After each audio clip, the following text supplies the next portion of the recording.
So good morning everyone and I welcome you all to prelim series के अंदर जो हम लोग मॉर्निंग के अंदर डिस्कस करते हैं 5 AM सीरीज़ और टॉपिक्स डिस्कस करते हैं। मैंने कुछ चेंजेस किए हैं जिसमें जो क्वेश्चन है वो आपको हिंदी में भी अवेलेबल रहेगा, तो इसलिए कल आपका सेशन भी नहीं हो पाया। तो ये just you have to go through it, read the questions. और थोड़ा सा डेट इसमें गलत डल गई है, ठीक है। तो इस फॉर्मेट में रहेगा जो अलग अलग सोर्सेज से, ठीक है। जैसे मैं like we are going to take topics from different sources जो कंटेम्प्रेरी एस्पेक्ट से रिलेटेड ही है, और साथ में जैसे अलग अलग सोर्सेस इस सीरीज़ के अंदर कवर होंगी जो हो रही थी काफ़ी समय से, and that are basically for example जो आपकी पीआईबी है, डाउन टू अर्थ है, इंडियन एक्सप्रेस है, ये सारी चीज़ें जो हैं आपकी कवर होंगी। सो इसको सेशन को आप लोग ज़रूर से शेयर करें, फॉलो करें। So let's see the first statement it is about the star campaigner. Star campaigner है कि कोई भी पॉलिटिकल पार्टी जो लीडर्स हैं वो स्टार कैंपेनर के रूप में डिक्लेयर किए जाते हैं under the section 77 representation of people act 1951 के।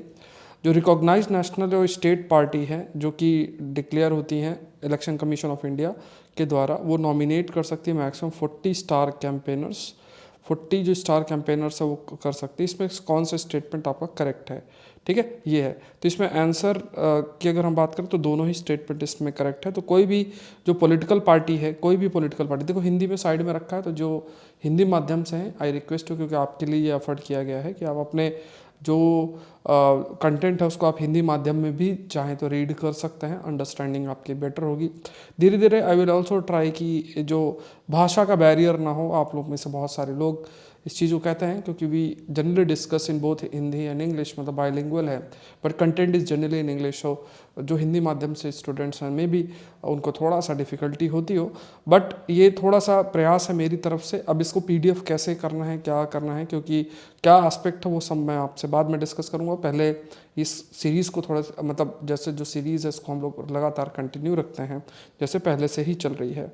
सो पॉलिटिकल पार्टी जो लीडर्स हैं डेजिग्नेट करते हैं एज ए स्टार कैंपेनर किस अंडर सेक्शन 77 जो रिप्रेजेंटेशन ऑफ पीपल एक्ट है, और उनका मेनली यही है कि जो स्टार कैंपेनर होता है, जो रैलीज होती हैं पॉलिटिकल पार्टीज़ की, तो उस पर वो स्पीच देते हैं। इसमें वी कैन से कि जो जैसे मान लो कोई सेलिब्रिटी हैं उनको भी इंक्लूड किया जा सकता है। इसमें ये भी हमें ध्यान में रखना है कि जो मॉडल कोड ऑफ कंडक्ट है उसके अंदर भी ये रहता है। ख़ास तौर से अगर हम स्टेटरी या लॉ के माध्यम से देखें कि कैसे जो स्टार कैंपेनर है उसका बेसिस क्या है, तो सेक्शन 77 है। स्टार कैंपेनर जो स्टार कैंपेनर है उन्हें उनके पास ये रिस्पॉन्सिबिलिटी कि दे शुड ऑल्सो फॉलो जो आपके नैतिक या इथिकल स्टैंडर्ड्स हैं उनको ज़रूर से फॉलो करना है।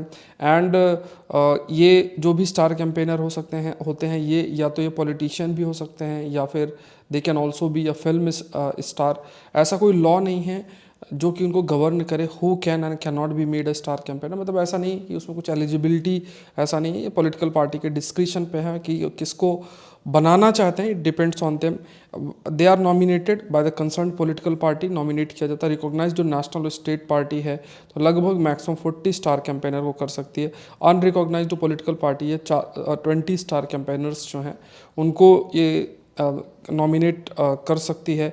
अब इसमें जैसे इलेक्शन कमीशन है, जो एक्सपेंडिचर है किसी इंडिविजुअल कैंडिडेट के द्वारा उस पर लिमिटेशन 70 लाख की है। सारे स्टेट्स ऑलमोस्ट जो ज़्यादातर स्टेट्स हैं अपनी कॉन्स्टिट्यूंसी के अंदर हर एक कैंडिडेट में जो खर्चा वो कर सकते हैं 70 लाख का है। बट जो एक्सपेंडिचर इलेक्शनरी के दौरान जो स्टेट स्टार कैंपेनर के द्वारा किया जाता है उसको इसमें ऐड नहीं किया जाता। तो इसलिए ज़्यादा से ज़्यादा मतलब एट मैक्स 40 के आसपास जो स्टार कैंपेनर्स हैं पार्टी आपका डिक्लेयर करती है, जिससे कि उन्हें बहुत अधिक मतलब जो एक्सपेंडिचर है उस एक्सपेंडिचर के कंटेक्स्ट में उसे चीज़ें फेस ना करनी पड़े, ठीक है। नेक्स्ट देखते हैं, ये भी टॉपिक आपका पीआईबी का, अभी जितने भी टॉपिक्स मैंने पिक किए हैं ये पीआईबी के ही हैं। तो डाउन टू अर्थ है, इंडियन एक्सप्रेस है, इन सब एरिया से क्वेश्चंस आपके रहेंगे, टॉपिक्स आपके रहेंगे। अब यहाँ पे एक न्यूज़ थी जिसमें एक प्रोमेग्रेनेट जो अनार है उसको एक्सपोर्ट के लिए दोबारा से इनिशिएट किया गया है पैडा के द्वारा, इसलिए प्रश्न फ्रेम किया गया है। तो पैडा क्या, एग्रीकल्चर और processed food product export development authority है, स्टैब्लिश किया गया था गवर्नमेंट ऑफ इंडिया के द्वारा। Agriculture processed food product export development authority act जो पास किया गया था 1985 के अंदर, और एक्ट आपका अफेक्ट में आया 1988 के अंदर। तो यहाँ पे ये देखो 1988 को अफेक्ट में नहीं आया, 1986 को ये अफेक्ट में आया था, ठीक है। तो ये स्टेटमेंट आपका गलत हो गया, तो आपका फर्स्ट स्टेटमेंट सही है, तो इसका आंसर क्या होगा, सी इसका आंसर होगा, दैट विल बी सी, ठीक है। तो ये ध्यान में रखना है कि 1988 नहीं 1986 है। अच्छा, एक चीज़ और भी मैंने आपको ये कहा है कि जो प्रीलिम्स की हमारी टेस्ट सीरीज़ 2024 के लिए 10 फुल लेंथ टेस्ट का जैसे ही 25वां टेस्ट अब लॉन्च होगा, अभी देखो एक टेस्ट सीरीज़ ऑलरेडी चल रही है एडवांस करंट अफेयर्स की, जिसमें टोटल 24 टेस्ट हो चुके हैं। 25th टेस्ट जो है इस थर्सडे को शेड्यूल है। एक बार वो 25th होते ही उस कोर्स में नए एडमिशन्स बिल्कुल भी नहीं होंगे। अभी जैसे वो प्राइस उसका 599 है, तो उस 599 के अंदर जो 10 फुल लेंथ टेस्ट हैं जो नए आने वाले हैं वो भी ऐड ऑन होंगे, और at the same point of time जो 25 टेस्ट हैं तो हैं, सबके PDF और ये सब भी आपको मिलेंगे। जैसे ही 25th टेस्ट आएगा वो कोर्स फिर नए एडमिशन्स उसमें बिल्कुल भी नहीं होंगे, और एक नई टेस्ट सीरीज रहेगी जिसमें 10 फुल लेंथ टेस्ट रहेंगे, जिसका प्राइस अराउंड 899 के आसपास रहेगा। तो अभी मैं बार बार इस चीज़ को आपको हाईलाइट कर रहा हूँ कि जो लोग तो ऑलरेडी उसके मेंबर हैं उनको तो कोई बात नहीं है, लेकिन जो सोच रहे हैं इस साल प्रिपरेशन के लिए, तो प्लीज़ आप अगर सोच रहे हो तो आप उस टेस्ट सीरीज़ ऑलरेडी जो है उसका हिस्सा बन सकते हैं, और उसमें 10 फुल लेंथ टेस्ट भी इंक्लूडेड होंगे, एड ऑन होंगे, ये ध्यान में रखना, क्योंकि उसमें टोटल 50 के लिए बोला गया था, बट आप लोग कह रहे हैं कि सर इसमें फुल लेंथ टेस्ट भी डालिए, तो इसलिए मैं नेक्स्ट 25 की जगह 10 फुल लेंथ टेस्ट रहेंगे। 10 फुल लेंथ टेस्ट में टोटल हर फुल लेंथ टेस्ट में 100 क्वेश्चंस होते हैं, और हमारे जो टेस्ट चल रहा था उसमें हम 50 क्वेश्चंस ले रहे थे। तो एक ही बात है, क्वेश्चंस में कोई डिफरेंट, नंबर ऑफ क्वेश्चंस में कोई भी अंतर आपका नहीं है, ठीक है। तो ध्यान में रखना है। नेक्स्ट देखते हैं, which of the following are the major producer state of pomegranate. तो महाराष्ट्र, गुजरात, कर्नाटक, राजस्थान, आंध्र प्रदेश, तो ये सारे ही हैं। ये भी न्यूज़ PIB से रिलेटेड है, इस पर न्यूज़ रही थी, अनार से रिलेटेड ये आपका है, तो ध्यान में रखना है। तो प्रोमेग्रेनेट की बात करें, इंपॉर्टेंट एग्रीकल्चर प्रोड्यूस है भारत के अंदर, इसकी काफ़ी न्यूट्रिशनल है, अच्छी क्वालिटी के जो अनार हैं या प्रोमेग्रेनेट है वो मिलते हैं। जैसे भगवा प्रोमेग्रेनेट, ये एक वैरायटी है, मतलब प्रोमेग्रेनेट की एक ये वैरायटी है, और जो एरिया है कल्टीवेशन प्रोमेग्रेनेट के वो भी लगातार आपका इंक्रीज़ किया जा रहा है। इंडिया के पास एडवांटेज भी है एंड मार्केट के कंटेक्स्ट में, प्लस जो सप्लाई है प्रोमेग्रेनेट का वो थ्रू आउट द ईयर किया जा सकता है, क्योंकि आपके पास वो कंडीशंस हैं हाई क्वालिटी प्रोडक्ट प्रोड्यूस करके, जो ट्रेंड फार्मर्स हैं they are able to do that. Pomegranate जो प्रोडक्शन है ये भी तेज़ी से 20 से 25% के रेट से बढ़ रहा है, और जो मेजर स्टेट्स है जहाँ पे ग्रो किया जाता है that include Maharashtra, Gujarat, Karnataka, Rajasthan and Andhra Pradesh, with Maharashtra contributing और 50%। तो ये फैक्ट आपको एग्रीकल्चर के कंटेक्स्ट में ध्यान में रखना है, एग्रीकल्चर की अगर बात किया जाए तो उस कंटेक्स्ट में ध्यान में रखना है। नेक्स्ट देखते हैं, समुद्र लक्ष्मणा करके है, ये बायलैटरल एक्सरसाइज है इंडिया और ऑस्ट्रेलिया के बीच में, और ये गोवा कोस्ट में हुई थी। तो ये आप देख सकते हो, तो यहाँ पे दोनों स्टेटमेंट इसमें गलत हैं। इसमें ये जो एक्सरसाइज है इंडिया और मलेशिया के बीच में हुई थी, विशाखापट्टनम में। इंडिया की नेवल शिप किल्टन और रॉयल मलेशियन शिप KD लकीर जो है इन्होंने पार्टिसिपेट किया था। ये 3rd एडिशन थी एक्सरसाइज की, और यहाँ पे दोनों ही जैसे क्रू मेंबर्स हैं उन्होंने पार्टिसिपेट किया, कोऑर्डिनेट कैसे करना, अपने नॉलेज को कैसे बढ़ाना है, ये सब चीज़ों पर अपने स्किल का कैसे एनहांसमेंट करना है। At the same point of time India और इंडियन नेवी और मलेशियन नेवी कैसे कोऑर्डिनेट करें आपस में, तो ये सब चीज़ें इसके अंदर आपकी इस एक्सरसाइज के तहत आपकी की गई हैं। रिसेंट नायरोबी जो रिजोल्यूशन पास किया गया था ये किससे रिलेटेड है, सस्टेनेबल लाइफस्टाइल से है, ग्राउंड वाटर कंजर्वेशन से है, रेन वाटर हार्वेस्टिंग से है, या मैराइन इकोलॉजी से। तो आपको याद रखना है कि नायरोबी जो केन्या में रिजोल्यूशन अभी हाल में पास हुआ है, it is linked with sustainable lifestyle. ये फैक्ट भी आपको याद में रखना है कि it is linked with sustainable lifestyle. तो यूनाइटेड नेशन एनवायरमेंटल 6th जो सेशन इसका नायरोबी केन्या के अंदर हुआ था, उसमें ये रिजोल्यूशन आपका लिया गया था और that resolution is basically related with lifestyle, life जिसे हम कहते हैं लाइफस्टाइल फॉर एनवायरनमेंट। ये इंडियन प्राइम मिनिस्टर जो है, ऑनरेबल प्राइम मिनिस्टर के द्वारा जो आपकी वर्ल्ड लीडर समिट ग्लासगो में हुई थी COP26 की, उसमें इसको प्रपोज किया गया था। इसमें जो भी बिहेवियर एस्पेक्ट में potential of behaviour changes toward sustainable, जैसे होता है ना कि एनवायरनमेंट फ्रेंडली लाइफस्टाइल हम किस तरीके से रखें, एंड लगभग 10 साल जो फ्रेमवर्क प्रोग्राम जिसमें one planet network program on sustainable lifestyle education और दूसरे जो इंटरनेशनल रीजनल और नेशनल इनिशिएटिव्स हैं उस पर इस रिजोल्यूशन के अंदर भी फोकस किया गया। तो एक जो लाइफ शब्द है इस पर हमने पहले भी कई बार डिस्कशन किया है। तो it is basically related and linked with the sustainable life, right. मतलब जो भी हम अपनी लाइफ स्टाइल है वो एनवायरनमेंट को ध्यान में रखते हुए हम प्रैक्टिस करें। नेक्स्ट देखते हैं एक्टिव रीजन 13283, ये न्यूज़ में था। अब इसके लिए स्टेटमेंट है, it is located in the solar disc centre, it is associated with coronal mass ejection. दोनों स्टेटमेंट सही हैं।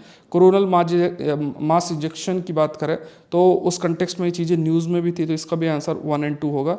इसको मैं थोड़ा सा आपको दिखा देता हूँ। जैसे मान लो ये आपका सूरज है, ये सन है, और सन आपका जैसे मान लो दिस इज़ द सन, और सन से जो है जो चार्ज पार्टिकल्स रिलीज होते हैं, कोरोना बेसिकली क्या है ये आउटर मोस्ट लेयर है सूरज की, तो वहाँ से जो ये चार्ज पार्टिकल्स रिलीज होते हैं जो कि हमारे अर्थ की मैग्नेटिक फील्ड से इंटरेक्ट करते हैं, और उसे हम शब्द का भी हम यूज़ करते हैं, we use the terms like है ना, हम लोग कई शब्दों का भी इसमें जो है यूज़ करते हैं, जैसे फॉर एग्जांपल अरोरा जैसे शब्दों का हम लोग यूज़ भी करते हैं, बिकॉज इसमें जो ये चार्ज पार्टिकल्स और मैग्नेटिक फील्ड का इंटरेक्शन जो है वो देखने को मिलता है। तो यहाँ पे हमें ध्यान रखना है कि जो कोरोनल मास इजेक्शन है उसी से वो कहाँ से सन के किस हिस्से से आ रहा है, इस कंटेक्स्ट में ये एक रीजन न्यूज़ में था, क्योंकि अभी एक कहा गया कि एक सबसे वी कैन से कि बहुत बड़ा जो कोरोनल मास इजेक्शन है वो देखने को मिला था, और उसको ऑब्जर्व हमने भी किया था। मतलब वो सीवियर कैटेगरी में G4 कैटेगरी के अंदर रखा गया जो कोरोनल मास इजेक्शन हुआ था। इसकी स्पीड लगभग 1500 किलोमीटर पर सेकेंड, और नियर अर्थ एनवायरनमेंट अप्रैल 23 की अगर हम बात करें एट 12:30 PM, मतलब इस समय देखने को मिलेगा।